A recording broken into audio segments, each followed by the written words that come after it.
that's what's missing. So there's no discussion of this because there are no pharmaceuticals that we have right now that can really improve insulin resistance within a cardiovascular context. There are some that will do it, but they're used in diabetes and they cause other problems. No, fortunately, what I would say, though, as a counter to that is among the people who are actually debating about this stuff publicly, I don't think anyone is opposed to the idea of fixing metabolic health. Like everyone is a very strong proponent of exercise, move, get your steps in, make sure you are not overeating, like basic stuff. Whereas you might not get that from your family physician, but if you're even consuming the content that comes from you, you've probably also seen the content from the opposite side of the camp that might assert that ApoB is something you want to manually lower with pharmacology. But those people are still also saying, maybe you could give examples otherwise, but from what I've seen, the people I defer to that are on the opposite side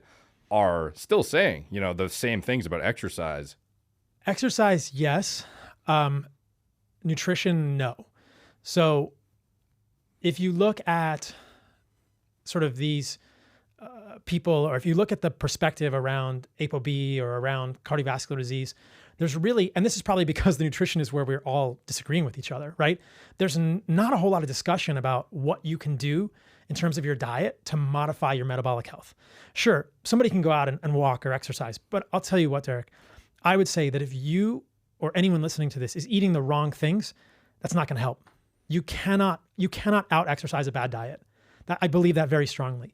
You cannot go to Dunkin' Donuts and eat a donut full of processed grains, high fructose corn syrup, cooked in seed oils. But it's like, who on social media who is debating against you is a proponent for any of that stuff? Like, I feel like no one. Well, it's like everyone's kind of arguing against the family doc who's not online debating against either side, it feels like. Right, but there are people in the discussion who will just kind of throw their hands up and say, we don't know what's going on with the nutrition, therefore I think you should just focus on exercise. That's Peter's perspective in his book. No, he is super intensive on managing diet for sure. But he's talking about in the book that the nutrition studies are so complicated that we don't really know what's going on here, and you should just focus on the exercise. I don't think that's the case. I've seen him get pretty, intensive on diet. Like he definitely is not saying ignore it because it's complicated. Right, but there's not enough discussion there around how diet modifies. If you look at his diet, I bet it's not that different than what you do. I have no idea what he's eating. Yeah, he's like an investor in Maui Nui venison, and he eats a ton of that every day and thinks it's like super high quality meat, which I'm sure you'd agree with. Yeah. The majority of his protein comes from that.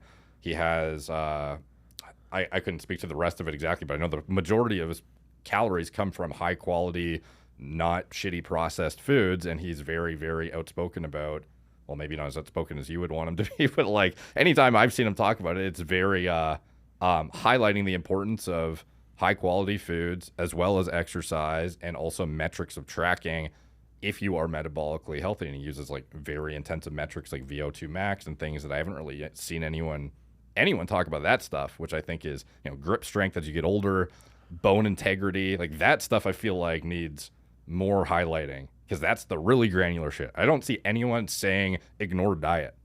No, and I believe, correct me if I'm wrong about this, I believe in his book he says that his perspective is that the majority of research on seed oils says that they're benign.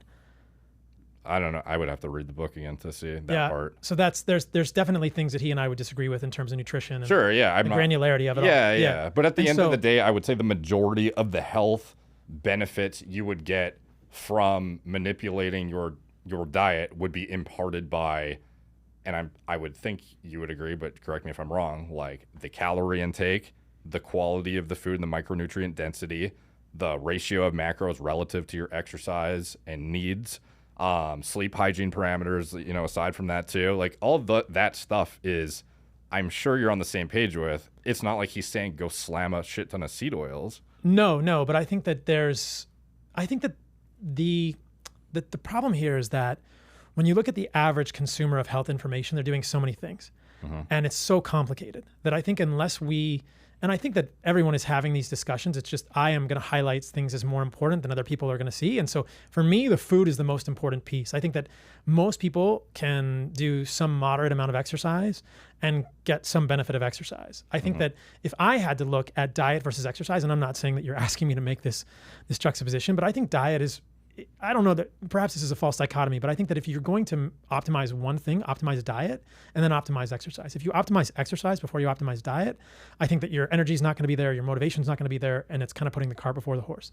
Now, I think that people feel differently than that. They will say exercise is the most important thing rather than diet, and that's kind of the perspective I'm getting. Now, let me just say here, this isn't meant to be any sort of affront to Peter. It's just that he is the person that I'm thinking of. He is the clip that we were originally discussing.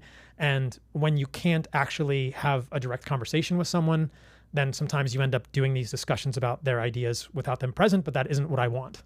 Right. Yeah.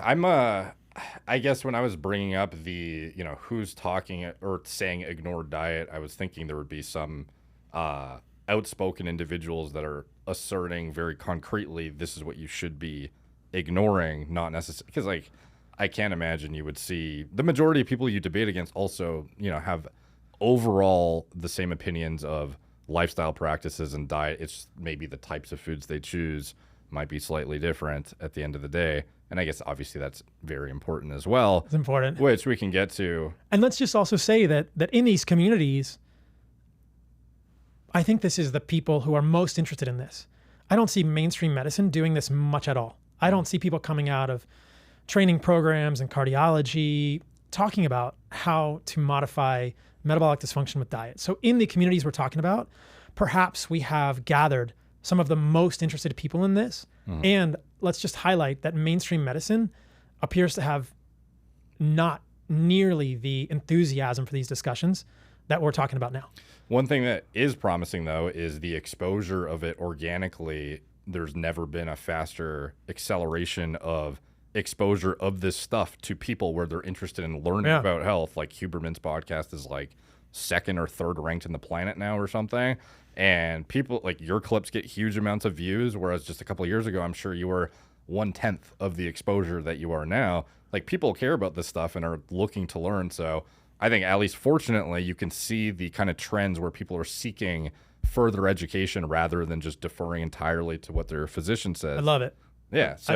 I love it. It's just, I think that we sort of started discussion with the 2017 paper from, European Atherosclerosis Society and talking about this LDL causes atherosclerosis. There's not as much discussion in there about, and perhaps some people will think this is splitting hairs, but I think it's so important when you look at cardiovascular disease. Fascinating topic. Before I went back to medical school, I was a physician assistant. I did cardiology. I've always been interested in atherosclerosis. My dad had an angioplasty when he was 42. So I have a history in my family of early heart disease in a primary relative. And then now he has a stent. So my dad has accelerated, according to, having an angioplasty at 42, and now cardiovascular disease and takes blood pressure medications and takes statins. And so I have a family history of this, but I just think it's an interesting thing also because it seems to be a disease that is prevalent in our society. And so when you're looking at something like that, I think it's important to split hairs and say, what are the most important topics and how do we really make the conversation as clear, as granular, and as, I think, digestible and elegant for people as we can? And that's what I see in the ApoB conversations. It feels a little bit